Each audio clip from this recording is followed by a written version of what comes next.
Hello, welcome again to AQA GCSE Sociology. This video is all about if you get a question on gender. So we're going to look thematically at the idea of gender and how it may be represented in the questions in your exam. So first off, for the purposes of this course, of this video, of this exam, we're talking about gender in terms of the social construct. So male and female. Now, obviously, in today's climate, issues around transgender rights and transgender issues means that sociology is always evolving and changing. But generally speaking, when you look at obviously prior research, prior sociology, and the questions themselves, gender is tend to thought of as the two sexes, male and female. So social and cultural differences, when you sort of Google the definition here, that's the type of stuff that you've been learning in lessons, essentially. So what's the difference between living your life as a male or a female? Less interest perhaps in issues around the scientific definition of sex. That may kind of come into crime and other areas perhaps. But essentially for here it's boys and girls, male and female, masculine and feminine. Now, the research methods section of your exam, you may get a question which relates to gender. Now, this could be a little bit confusing because if you look at it from a perspectives point of view, functionalists don't really talk about gender other than in terms of socialization. So there's a good link for any question, really, if you want to put a functionalist view in. Obviously, feminists, their main focus is gender and gender inequality. So there are studies in 3 of the 4 sections which are specifically feminist. And then there's Zaretsky with the family, you could argue links to gender. I think that's a little bit tenuous. Really the idea of consumption, you might want to reflect that with functionalist views and feminist views.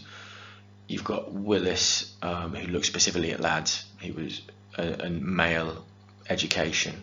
His focus really could be criticised because of the lack of females there other than perhaps teachers.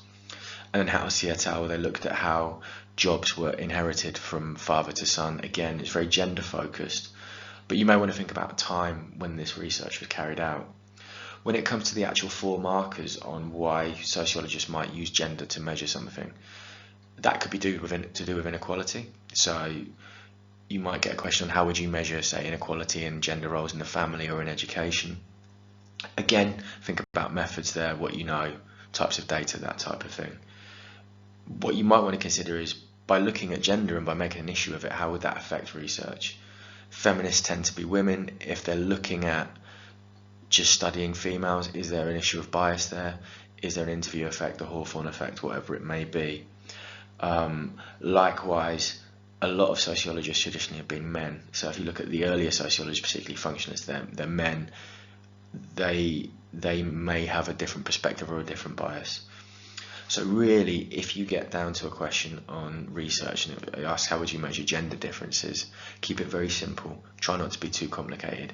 Think about stereotypes and labels and roles and socialization, and answer from that perspective. If you get a question, what would a certain type of sociologist think about gender in any given context? Remember that only really feminism deals explicitly with gender. With Marxism, it's assumed in the case of crime, in the case of education, etc., etc. Or like functionalists, they're such big picture, they don't really consider gender as anything other than something else. You know, they might want to talk about. It's not a big deal.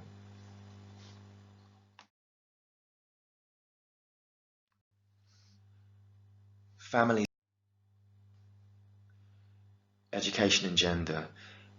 The main issue here tends to be the achievement gap. Why do girls do better in exams than boys?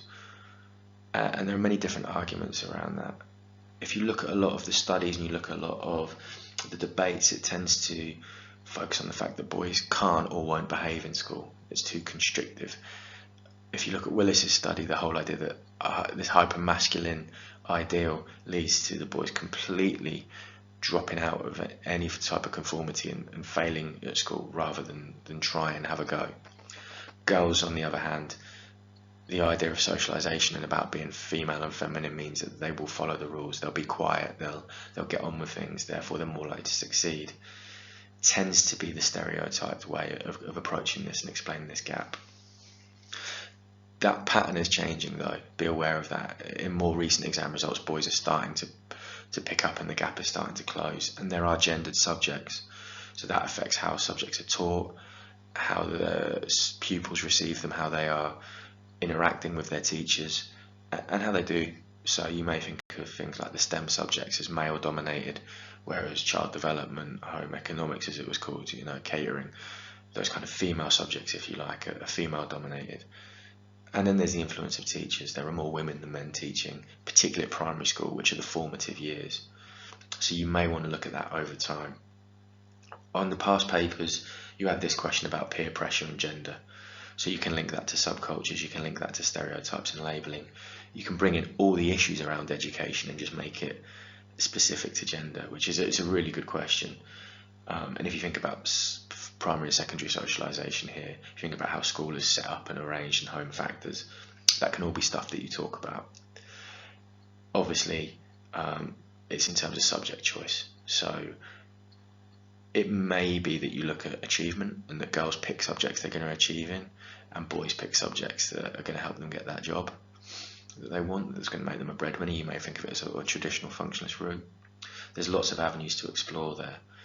But essentially, when you're talking about gender in education, you do want to be thinking about subject type, particularly, regardless of what else comes into it, and socialisation and gender norms and how they're expressed within the school. That's the best way to approach those kind of questions.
Questions on gender and crime tend to revolve around the fact that four out of five crimes are committed by men, as it were. So men are far more likely to be convicted of a crime. That doesn't necessarily mean that they're that many more times likely to actually commit a crime, because obviously we need to consider the dark figure and what a crime actually is. But that also has the other effect of making a female criminal even more deviant, or double deviant, as some sociologists would call it, because when a woman does commit a crime, she's judged more harshly by society, perhaps, and she's judged more harshly by her peers. Now, if you think about media perceptions, that can be very crime dependent. Sex offences, for example, and how they're portrayed versus, say, violence can be very, very different. So we get into something quite complex here already. The reason men commit more crime than women is often put down to masculinity, socialization again, aggressiveness, and the fact that women are controlled by men. If you think about Heidenson and Carlin is the feminist control theory, women only resort to crime when they're let down by men. And then you want to get into maybe gender-specific crimes. So why do women tend to turn to prostitution but men don't? Men tend to be users of prostitutes in a very stereotypical broad brush way. Violence particularly, why do men fight and women don't? Then there's domestic abuse, the perception that it's only really women who are victims of domestic abuse. That is certainly true in the majority of cases, but then society is changing and more men are coming forward.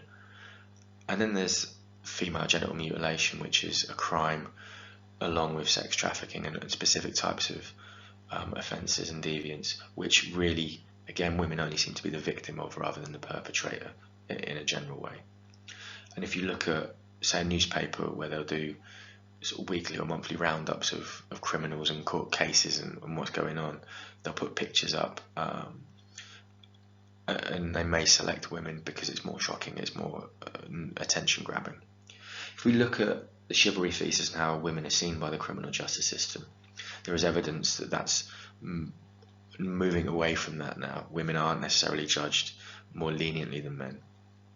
So we need to consider how likely that is, why that might be. Yes, courts will often take into consideration the maternal role as mother, and women maybe won't be sentenced as long if they have kids independence. But generally speaking, if you think about the Ruth Ellis case back in the 50s and the attitudes that should we hang a woman versus should we hang anyone at all, and the debates that raged around that, perhaps there is progress there.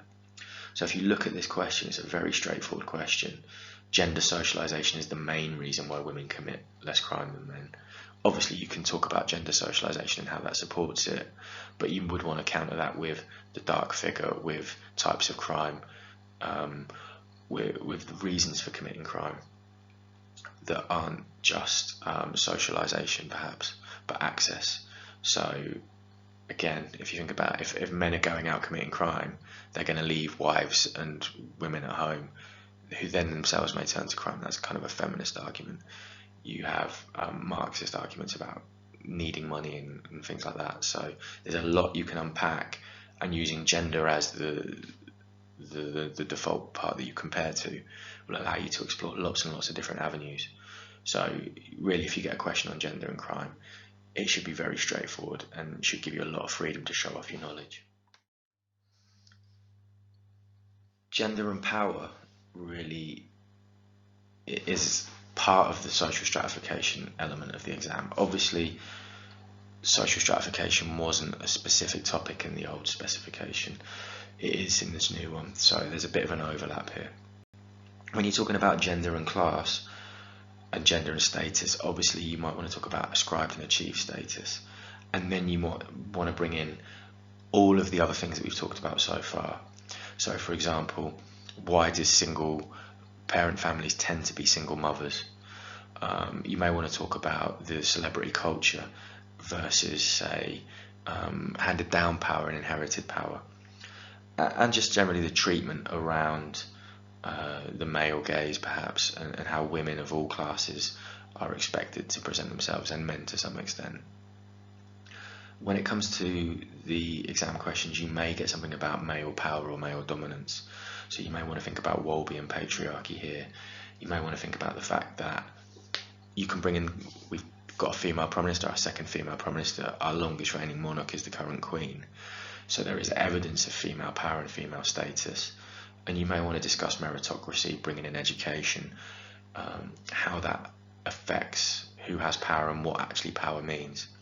Because again, wealth and gender, and wealth and status and power and all of those things together, they're good contrasts. So if you get a question like this one about men having more power, I wouldn't focus just on gender differences.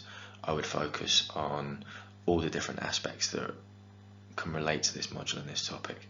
That will give you a lot to talk about. So if you get a question on gender in the social stratification part of the exam, don't let that throw you. Don't let that think, oh, it should just be class, because it still is. It's just giving you a very specific thing to contrast with and show that you have lots of knowledge. Really, this should allow you to draw on everything that you've learned so far. I hope you found this video really useful. I hope that if you have any questions about gender, I know I've kept it fairly brief in this one, please email me, please leave comments below. If there's anything that I can do specifically, just let me know and I'll get back to you. Thank you.